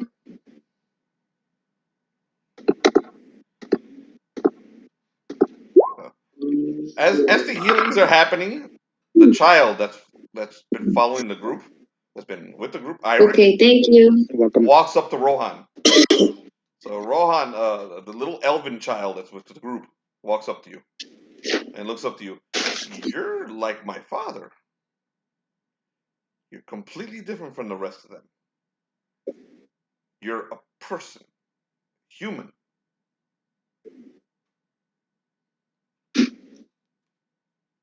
I'm human. Dude, Koligar looks down from the tree he's standing on. See, I'm human too. He looks over Such to the immortal. judgment. No, you're something else. And me? You're not. I am human. I'm just dead. Koligar, you were a person. You're something else too. But you're not the same as him. He is chosen. He points at Nero. He is chosen. He is playing And a game. Am I right? Well, the gods may call it a game. There can be only one.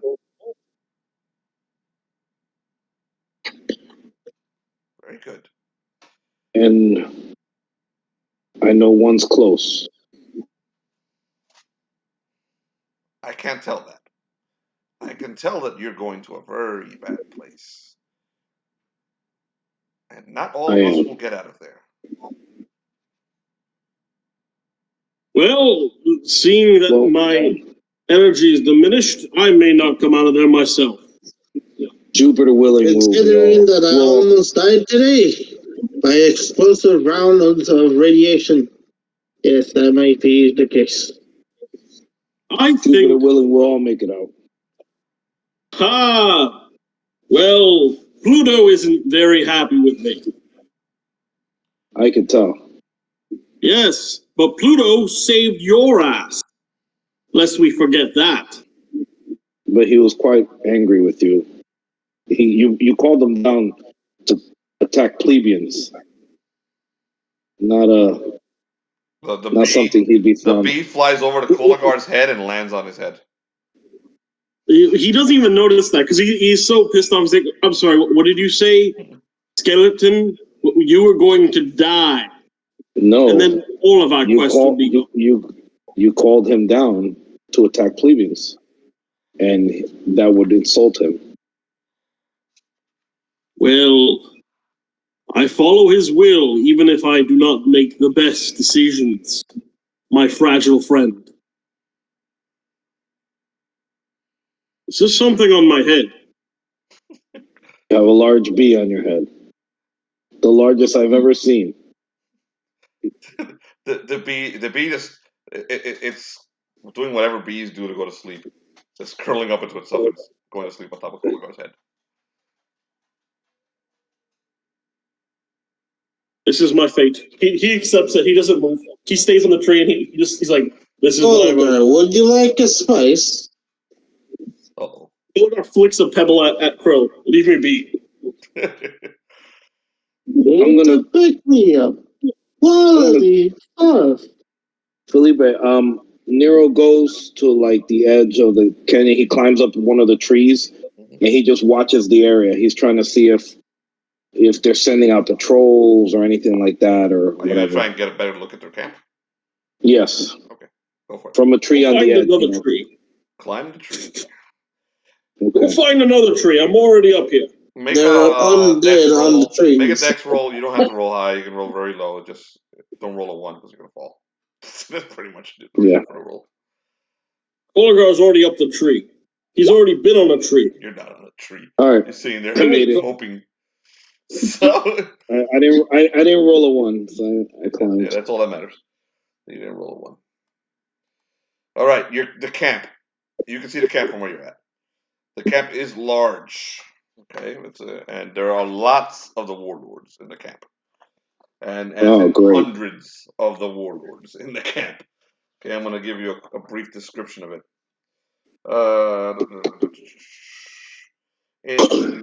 There's at least 100 warlords in tents bivouacked around a temple, and the temple looks like that thing, the head. The Zardoz head looks just like it. It's basically plopped down right in the middle of the camp. You can see the warlords. There's plenty of the refugees, slaves that are working, moving around the camp, bringing food and whatever to the warlords. They are right now camping, so they're resting. But you could see plenty of guards moving about the camp, and there are at least 100 of the warlords.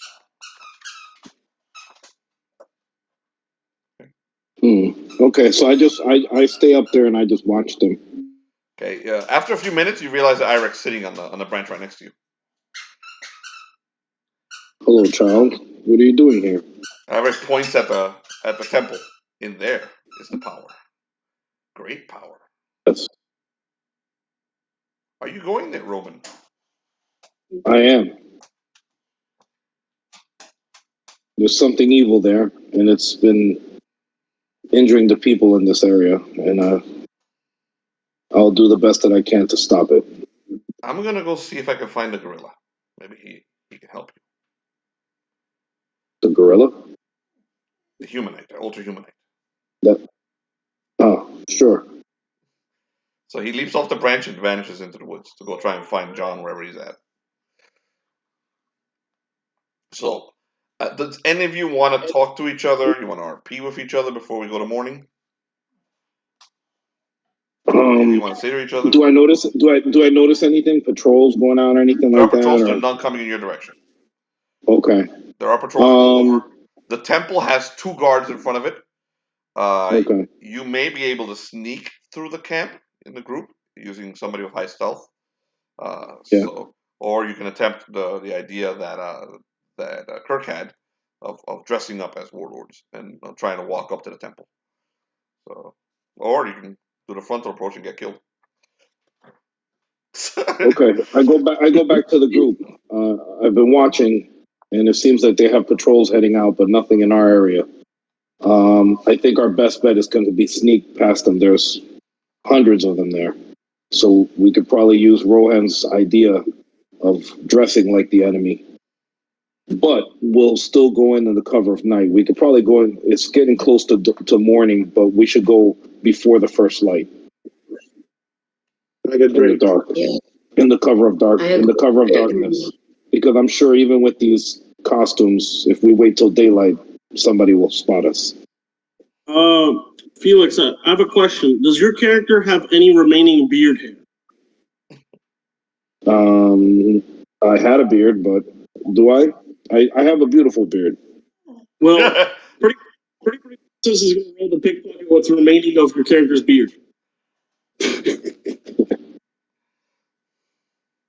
Magic beard hair. What are you doing? It's pickpocket. You don't know what's going on. Unless I fail. Felix, Nero sees a child. Child, what are you doing? He does not see the big black guy. The rest of you see the big black guy. Also, Suzurra also sees a child, too, by the way. And Krill. All right. Hold up.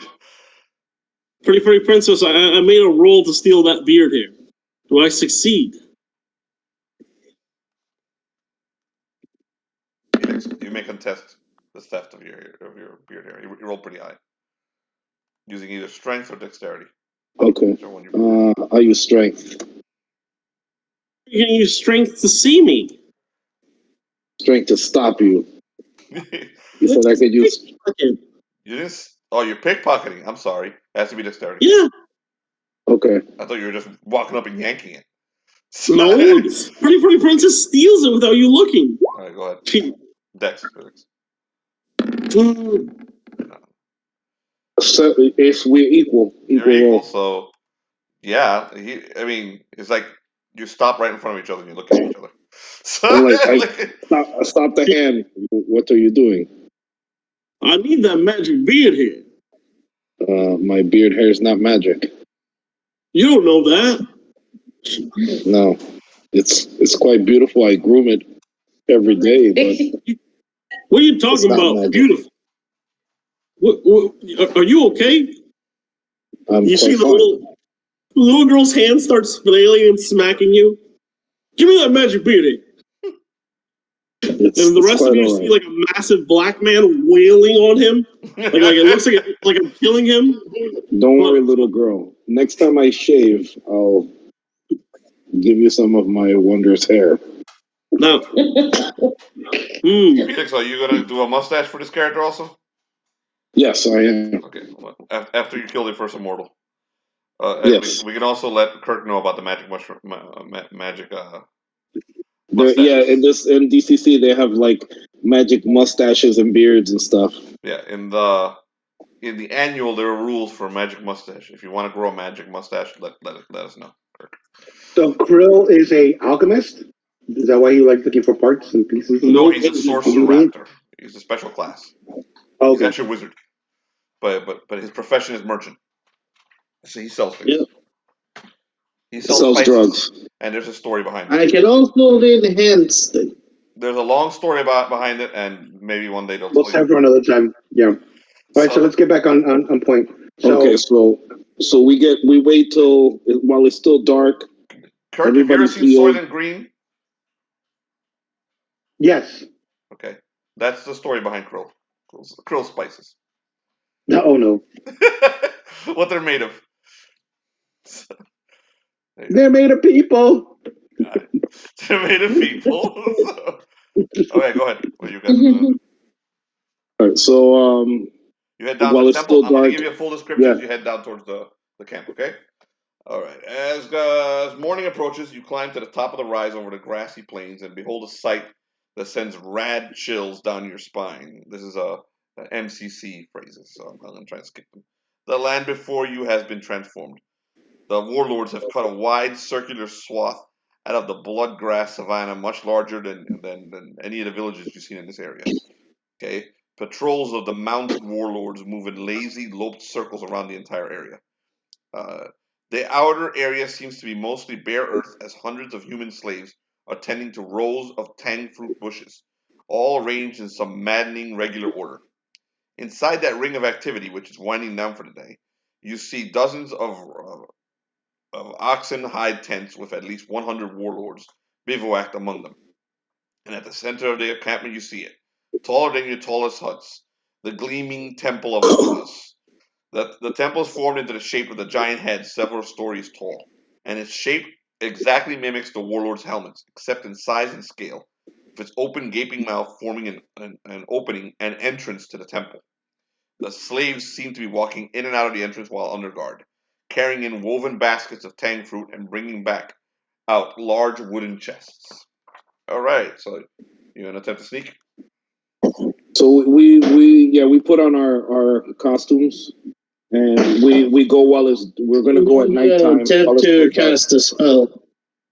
Okay, Krill is casting. So that way, we want to go at night because I figure at the time we're going, everybody's sleeping except for whatever guards they got. So Krill, you sense your hound is inside the temple. It says that my hound's inside the temple. Yes. You were saying, Felix? Sorry. So and we wait till like if any patrols are going out, we wait till they're gone and then we head in. And we try and be as quietly as possible so that we would wake up whoever's sleeping. Okay, so you're trying the patrols. You're gonna attempt to sneak past the patrols, move past quietly. What are you gonna do to get past the patrols? Well, you're in costume, but you want them to see you. Is my point. You're gonna try and sneak. No, we don't. No, if we don't have to, if we don't have to, we'd rather not. Who has the highest stealth? Whoever has the highest stealth, roll a stealth check. Pretty princess. Yep, pretty princess. Go for it, Tyler. 18. You rolled an 18? Okay, you're able to sneak past the outer patrols. No problem whatsoever. Okay, now you find yourself closing in on the tents. All right, you're gonna just walk through, or you're gonna attempt to like sneak through in costume, obviously. So basically, you have to, or you're just gonna walk right through. It's up to you, Felix, Tyler. No, what do you mean? You're gonna attempt a stealth check by moving past the tents, or just walk through. Yeah, I know you're in costume, but you're gonna attempt to no. quietly. We'll try and be quietly. I'm trying to draw as little attention as possible. Okay. So I'm gonna give you bonuses, Tyler. You're disguised as warlords, so you're gonna get a +5 to your stealth check. Okay. Go. There you go. 22. Okie doke. You're able to get past the sleeping encampment tents and right up to the temple. Does anyone wander off to steal beard hairs from anybody? No? No. Okay, so you guys make it right up to the temple. So there are 2 guards at the temple. They see you. They haven't seen you yet, but you're making your way towards them. You can attempt another stealth check to actually trick the temple guard, maybe like throw a rock and make them go after it or something. Or you can attempt to walk up to them and RP, talking to the 2 guards. They are awake and looking out. They haven't seen you yet. Well, we keep our mask on. We'll try and sneak past them if we're doing so far so good. Okay, remember the +5, Tyler.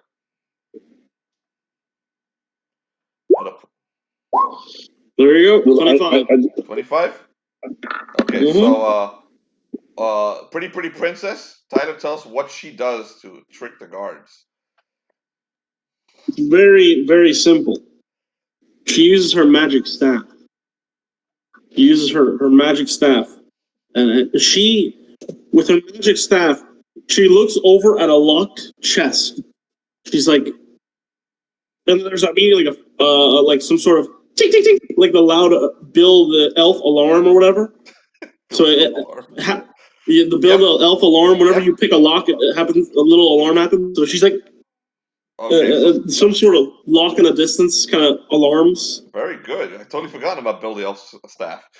So yeah, that's exactly what happens. And both the temple guards look at each other, and and wander off to go find out what that is, and you're able to walk into the temple. All right, hold on. I'm gonna show you the interior of the temple. Okay, now we're in a dungeon crawl, so now we do have maps. Like maps. It does not mean there's encounters. It just means we're in a dungeon crawl now. So now we have maps. Okay, you guys see a black area, or just a small area that's white? Yeah, we have a small area. Yeah. All right, so which order are you coming in? Pretty Princess is leading because of stealth. And I'm right behind Pretty Princess. Nero. To protect the little girl. I'm gonna put you guys down there. If you want, you can control your characters and move where you want to go. Okay? Thanks. Let me put you down first. Hold on 1 second. Let me get you all out there. Where is Krill? Krill. You can control your characters and move them if you want. Suzurra.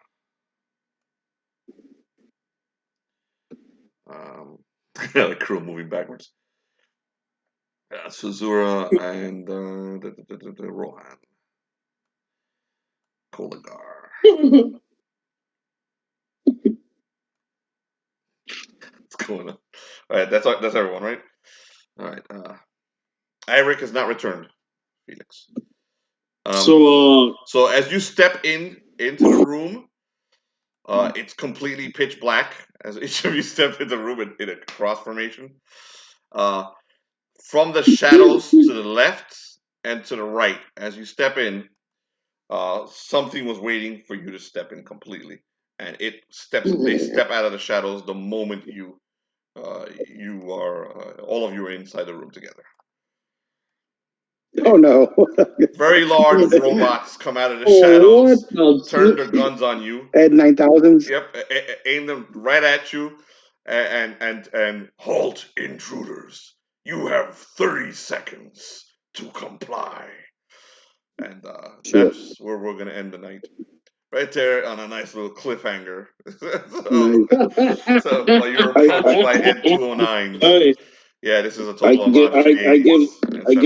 I give the Desert Eagle to Tyler. Yeah, you go hold it. Very good, yes. You have 30 seconds to comply. 2 of these things. So that's it for tonight. For tonight's game, let's award XP. You guys encounter a very deadly encounter, so 4 XP for each of you. Okay. 4 XP for each of your characters. That's including Koligar, so it makes up a little for the ones that Koligar lost.